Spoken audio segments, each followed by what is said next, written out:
Los eruditos bíblicos han debatido durante años sobre la ubicación de estos lugares sagrados. Ahora un hombre afirma haberlos encontrado. Durante décadas una montaña permaneció oculta a plena vista, cercada con alambre de púas, protegida por el silencio y apartada de la atención mundial. Oficialmente, no era nada solo otra zona restringida en los desiertos de Arabia Saudita.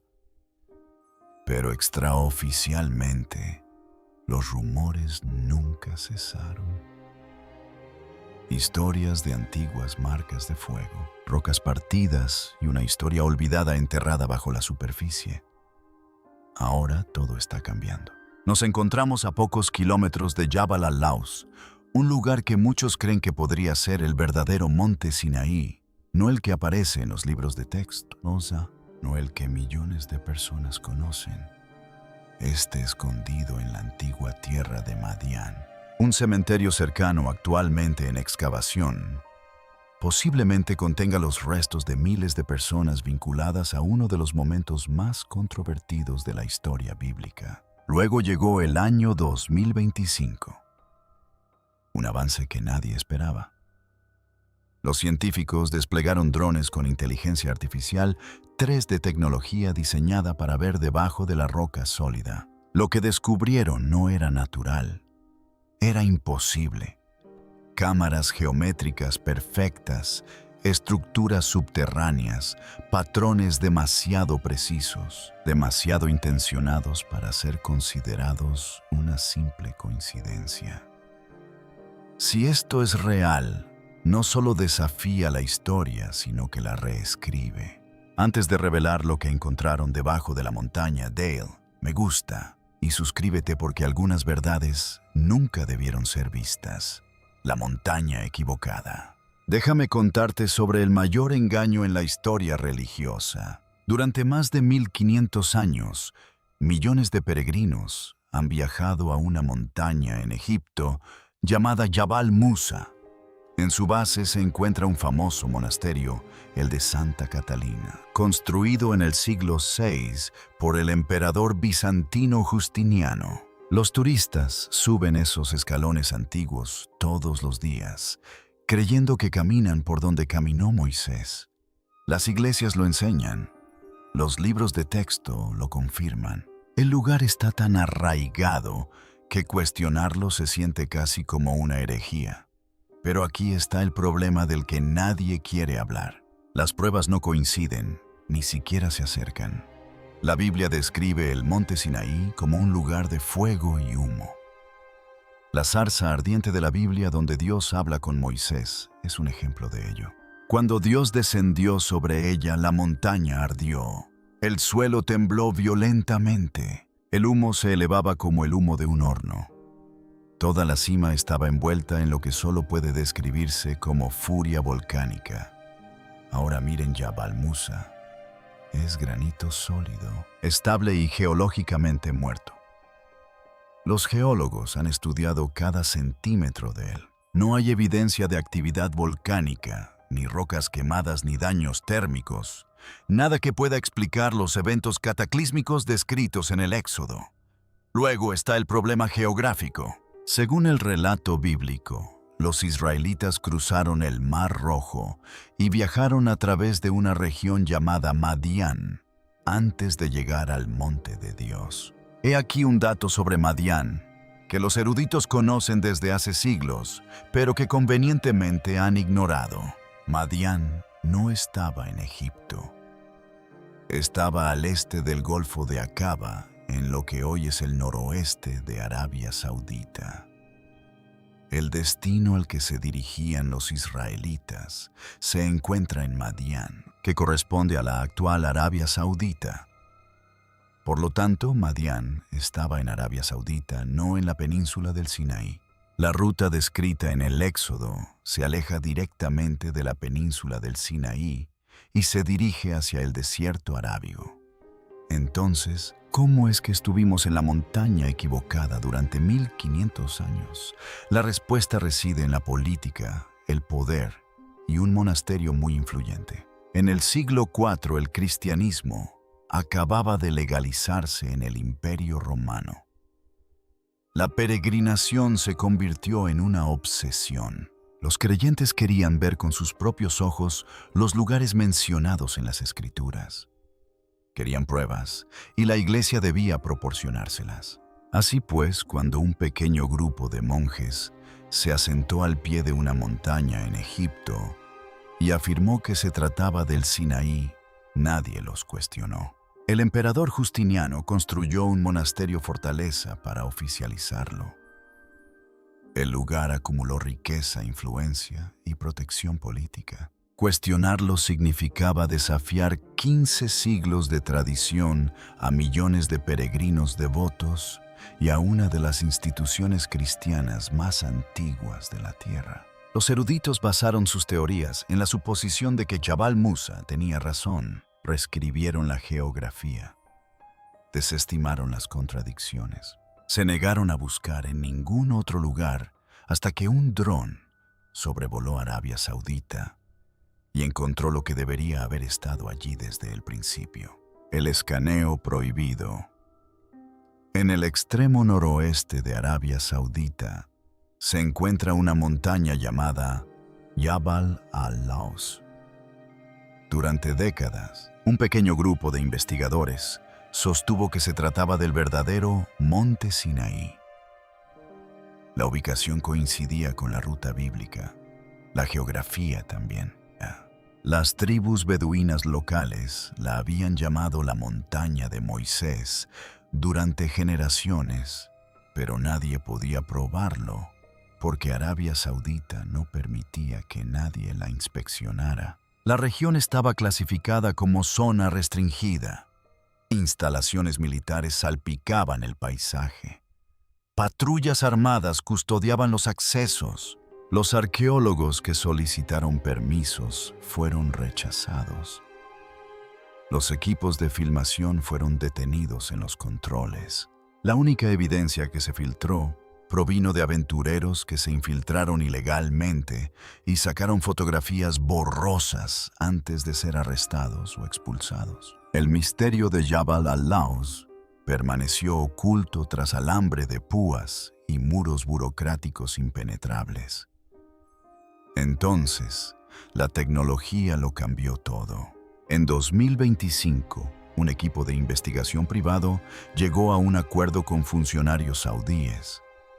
No se requirió presencia militar sobre el terreno ni excavaciones.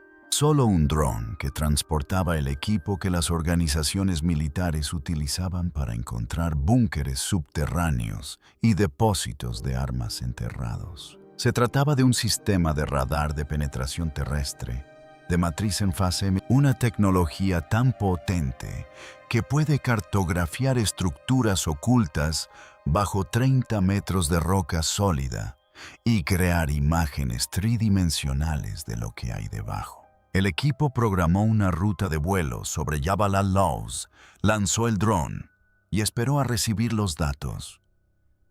Lo que apareció en sus pantallas hizo que todo el laboratorio quedara en silencio. El radar detectó estructuras que no eran cuevas naturales ni fisuras geológicas, sino estructuras artificiales, cámaras rectangulares dispuestas en cuadrícula bajo la superficie, paredes que se unían en ángulos perfectos, de 90 grados pasillos que conectaban habitaciones con diseños que parecían planificados, deliberados y arquitectónicos. En la naturaleza no se encuentran ángulos rectos. La erosión crea curvas, los movimientos tectónicos crean caos. Pero los escaneos mostraron orden, el tipo de orden que solo proviene de la construcción humana o de algo que trasciende lo humano. Explicación. Las mediciones de profundidad sitúan estas cámaras a unos 12 metros por debajo de la superficie actual, enterradas por milenios de deslizamientos de tierra, erosión y la lenta acumulación de arena del desierto, selladas intactas y esperando ser descubiertas. Pero lo realmente impactante fue la magnitud. No se trataba de un pequeño refugio ni de una sola habitación. El radar detectó una red de cámaras que se extendía a lo largo de más de 300 pies. Si se visualizara este complejo en su superficie, se vería algo del tamaño de un campo de fútbol, lo suficientemente grande como para albergar a miles de personas. Lo suficientemente grande como para coincidir con la descripción bíblica de 600,000 hombres, además de mujeres y niños, reunidos al pie del monte de Dios. El equipo realizó los escaneos 3 veces. Comprobaron si había interferencias. Recalibraron cada sensor. Los datos se mantuvieron. Algo enorme está enterrado bajo esa montaña y ha estado allí desde los tiempos de Moisés. La evidencia está tallada en piedra. Las cámaras subterráneas fueron solo el comienzo.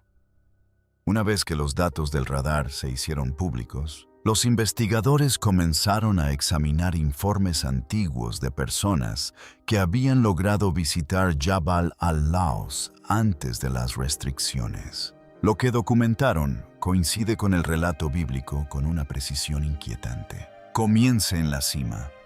La roca en la cumbre de Jabal al-Laws es negra no negra por la erosión y manchada por líquenes o depósitos minerales, sino negra quemada, como si la propia piedra hubiera sido sometida a un calor intenso. Todas las demás montañas de la cordillera circundante son de granito de color claro tostado y gris roca desértica normal. Pero este pico en particular parece como si hubiera sido arrojado a un horno. Los geólogos que analizaron muestras encontraron evidencia de metamorfismo térmico. La roca había sido alterada por temperaturas superiores a 1000 grados Celsius. Eso es más caliente que la lava fluyendo. Es el tipo de calor que se obtiene de un incendio catastrófico o un evento explosivo de escala inimaginable. El capítulo 19 del Éxodo describe exactamente esto. La montaña ardía. El humo ascendía como el humo de un horno. Toda la montaña tembló violentamente. La cima ennegrecida de Jabal al-Laws encaja perfectamente con esa descripción. Ahora vayamos a la base. Allí, los exploradores encontraron una enorme roca partida limpiamente por la mitad. La grieta es lisa, casi quirúrgica. Las dos mitades están separadas por un amplio canal. El terreno circundante muestra fuertes patrones de erosión hídrica en una de las regiones más secas de la tierra. La Biblia describe cómo Moisés golpeó una roca y brotó agua en cantidad suficiente para satisfacer a millones de personas y a todo su ganado. La roca partida en Jabal al-Laws coincide con esa historia. Hoy en día no hay ninguna fuente de agua cerca. La erosión sugiere un flujo repentino y masivo, algo que ocurrió una vez, de forma dramática, y luego cesó. Cerca de la base de la montaña, los investigadores descubrieron una gran plataforma de piedra. No se trata de una formación natural. Las piedras están talladas y apiladas deliberadamente. Sus dimensiones coinciden con las descripciones de los altares utilizados en el culto del antiguo Israel. Alrededor de la plataforma encontraron huesos de animales quemados. Los análisis químicos dataron algunos de ellos a finales de la Edad del Bronce, el periodo exacto en que habría ocurrido el Éxodo. Éxodo 24 describe a Moisés construyendo un altar al pie de la montaña y ofreciendo sacrificios. La plataforma de piedra de Jabal al-Laws se encuentra en el lugar correcto, data de la época correcta y presenta evidencias de la actividad precisa. Pero quizás el descubrimiento más controvertido fueron los petroglifos. Talladas en las rocas cerca del sitio hay imágenes de ganado toros con cuernos curvos. En varias tallas las imágenes muestran a personas inclinándose ante estos animales. Esto coincide con la historia del becerro de oro. Mientras Moisés estaba en la montaña recibiendo los mandamientos, los israelitas se impacientaron. Fundieron sus joyas de oro y fabricaron un ídolo para adorarlo. Moisés descendió, vio lo que habían hecho y lo destruyó. Pero el recuerdo permaneció. El arte rupestre de Jabal al-Laws sugiere que ese recuerdo fue grabado en piedra por personas que estuvieron allí. Luego están los mojones que marcan los límites. Éxodo 19 advierte al pueblo que no toque la montaña o morirán. Moisés estableció límites para mantenerlos alejados. En Jabal al-Laws, largas hileras de piedras rodean la base del pico. No son muros, no son corrales para animales. Son hileras de piedras dispuestas en fila india, que marcan un perímetro, una línea que no debe cruzarse. Todas las evidencias superficiales apuntan a este lugar, la cima. Abrazada la roca partida, el altar con ofrendas quemadas, las piedras fronterizas, los petroglifos del becerro de oro. Todo coincide con la narrativa bíblica. Y ahora, el radar ha revelado lo que yace debajo: el silencio de los escépticos. Existe un argumento que los escépticos han utilizado durante décadas para desestimar la historia del Éxodo. ¿Dónde están las pruebas? Si millones de personas acamparon en el monte Sinaí durante casi un año, ¿dónde están los artefactos? ¿Dónde están la cerámica, las herramientas, las hogueras, los vertederos? Según ellos, la ausencia de pruebas materiales demuestra que el éxodo nunca ocurrió. Pero los arqueólogos especializados en culturas nómadas cuentan una historia muy diferente. Los israelitas no construían ciudades, vivían en tiendas de campaña. Las tiendas de campaña no dejan cimientos, sino pequeños agujeros que se erosionan en pocas décadas. Los israelitas comían maná y pan sin levadura.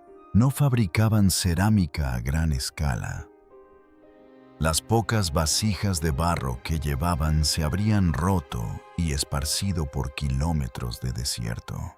Durante más de 3000 años, esos fragmentos se mezclarían con la cerámica de innumerables grupos nómadas que transitaban por los mismos corredores, lo que haría imposible aislarlos e identificarlos. Los fogones se descomponen, las cenizas se las lleva el viento y las piedras se dispersan. Tras 3 milenios, incluso, la decoloración del suelo se desvanece por completo. En un entorno desértico, la materia orgánica desaparece totalmente.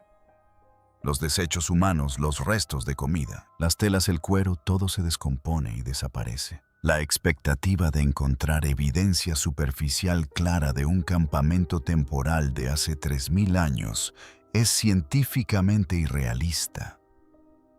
Pero esto es lo que cambia el radar. La evidencia no ha desaparecido, sino que está enterrada.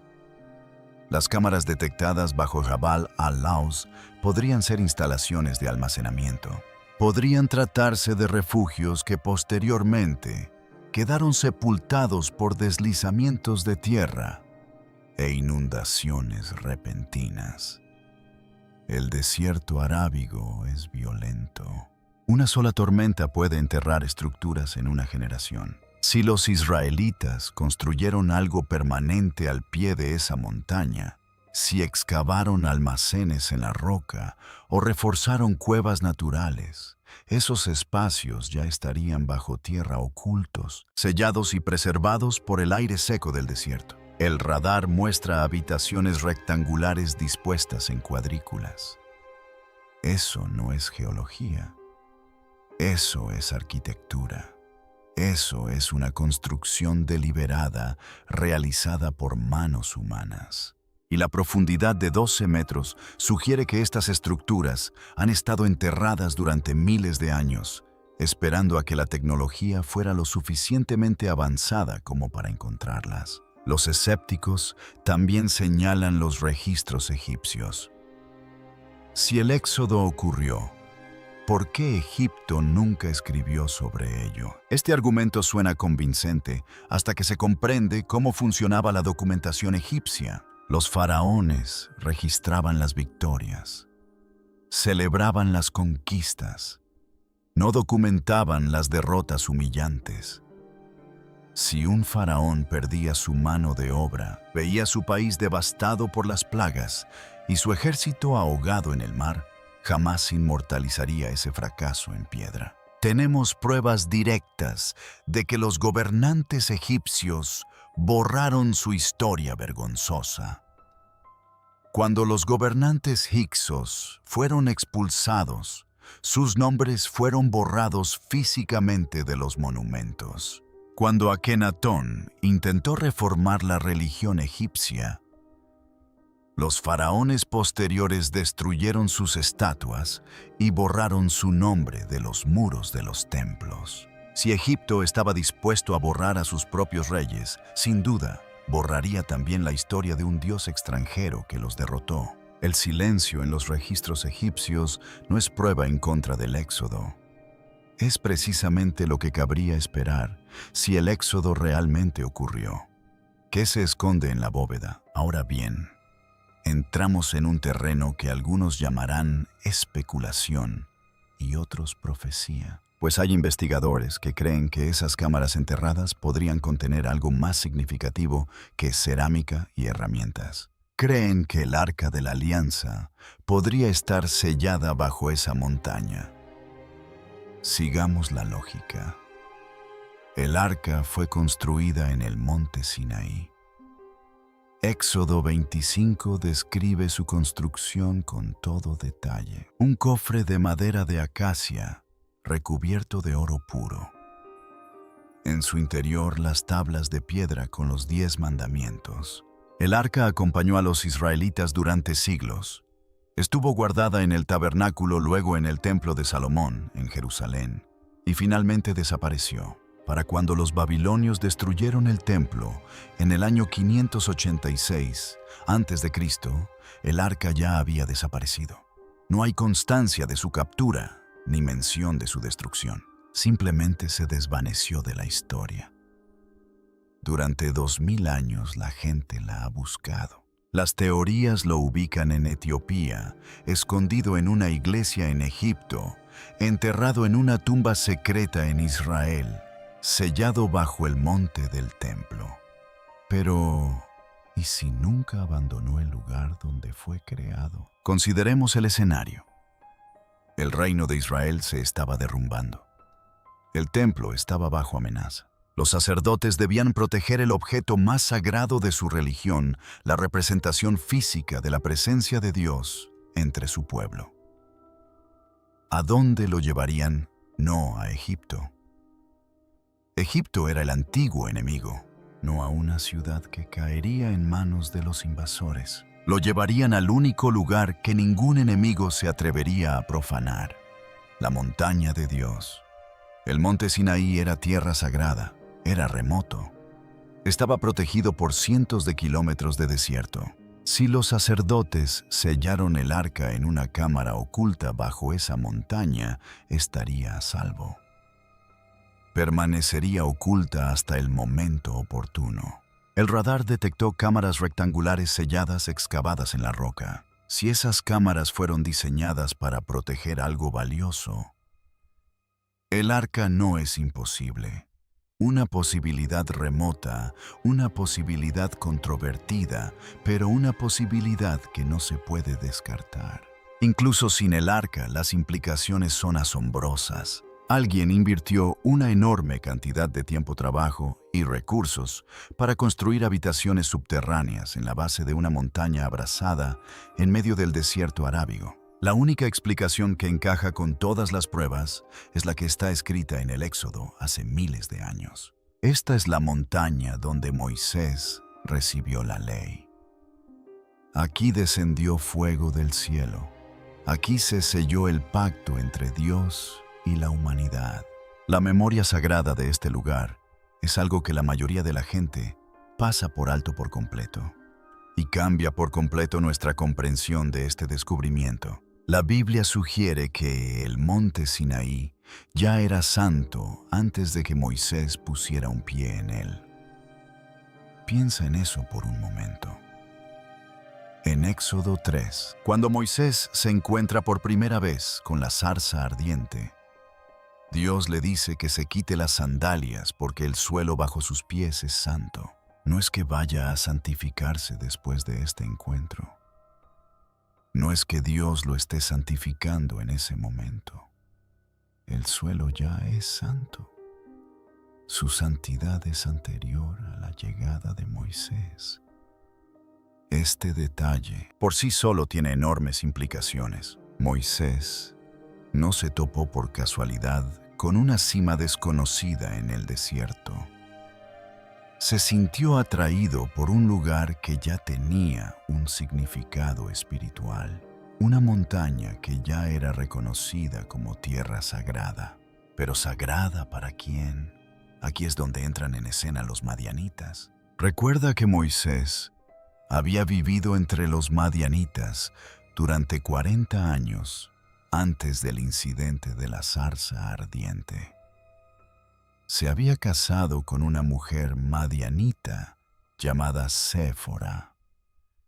Su padre Jetro era un sacerdote madianita. Moisés había pasado 4 décadas inmerso en la cultura madianita, cuidando ovejas en su territorio, aprendiendo sus costumbres y casi con toda seguridad, absorbiendo sus tradiciones religiosas. Si los madianitas consideraban sagrada alguna montaña en particular, Moisés lo habría sabido.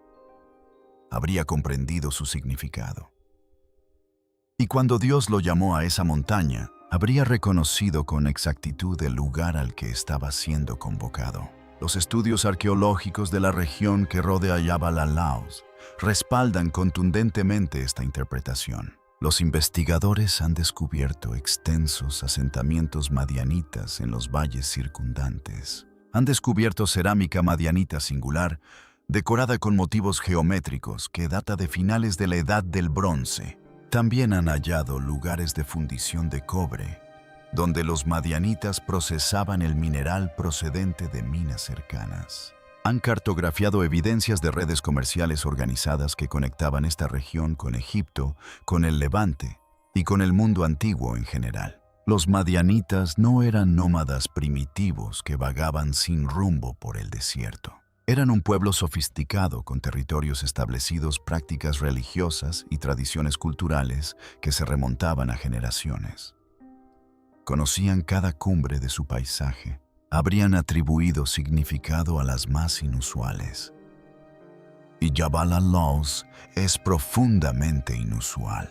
Una cumbre ennegrecida que se alzaba sobre sus vecinas de color tostado y gris habría exigido una explicación. Una roca partida que mostrara evidencia de agua en una región árida habría inspirado historias. Los madianitas habrían desarrollado tradiciones en torno a estos accidentes geográficos mucho antes de la llegada de cualquier israelita. La montaña albergaba una memoria sagrada antes de Moisés. Y esa memoria creó un hilo conductor que unía el pasado con el presente. Esta continuidad de la memoria sagrada es de vital importancia para comprender por qué se conservó la ubicación real, mientras que se inventó la falsa. La gente que vivía cerca de Jabal al-Laus, en Arabia, jamás lo olvidó. Generación tras generación, los padres se lo contaban a los hijos, las madres a las hijas, los ancianos a los niños. El monte de Moisés, el lugar donde descendió el fuego, la tierra donde Dios habló. Para ellos esto no era teología abstracta, era geografía local. Era parte de su paisaje cotidiano. Pasaban junto a ella. La señalaban. Mantuvieron viva la memoria a través de miles de años de tradición oral ininterrumpida. Mientras tanto, a 2.400 kilómetros de distancia en Egipto, los monjes bizantinos estaban adivinando. No tenían ninguna conexión con la tradición original. No tenían acceso a la memoria viva.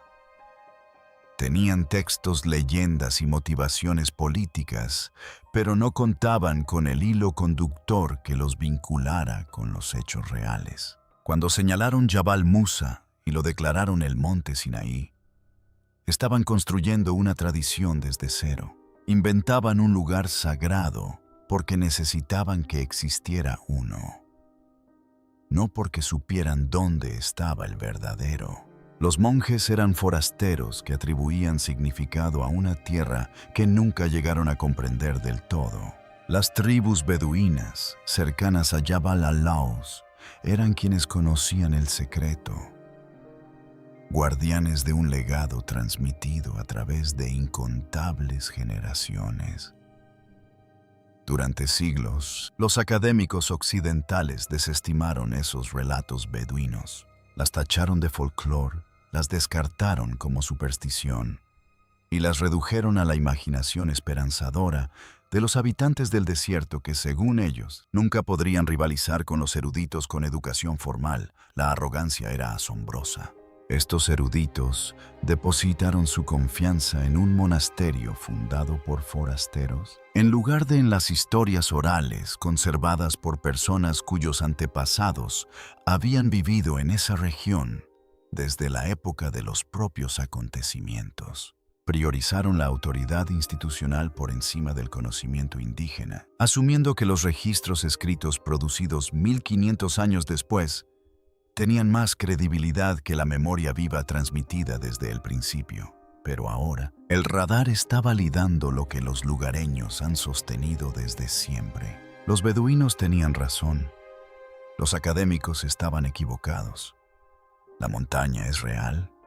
Las cámaras son reales. Lo que se conservó a través de generaciones, ignorado y descartado durante siglos, ahora emerge como uno de los registros más fiables que tenemos. A veces, quienes están más cerca de la Tierra la comprenden mejor que quienes la estudian desde lejos. A veces, la tradición oral guarda una verdad más profunda que el consenso académico. Y a veces, después de 3000 años, la memoria finalmente se confirma. Entonces, ¿qué conclusión podemos sacar? Los datos están aquí, los patrones son innegables. Y la montaña finalmente ha comenzado a hablar. Debajo de Jabal al-Laws yace algo intencional, sellado, preservado a la espera. Pero la verdadera pregunta no es solo qué hay ahí abajo. Es qué sucede si todo esto es cierto. Porque en el momento en que se abren esas cámaras, la historia no solo se expande, sino que se quiebra. Las creencias cambian. Los mapas se redibujan. Historias que antes se descartaban como mitos, exigen ser reexaminadas como recuerdos. El radar ha revelado el contorno, no la verdad completa. Y tal vez eso sea intencional. Así pues, la verdadera cuestión no es si debemos indagar más a fondo, sino si estamos preparados para lo que la verdad pueda exigir una vez que lo hagamos.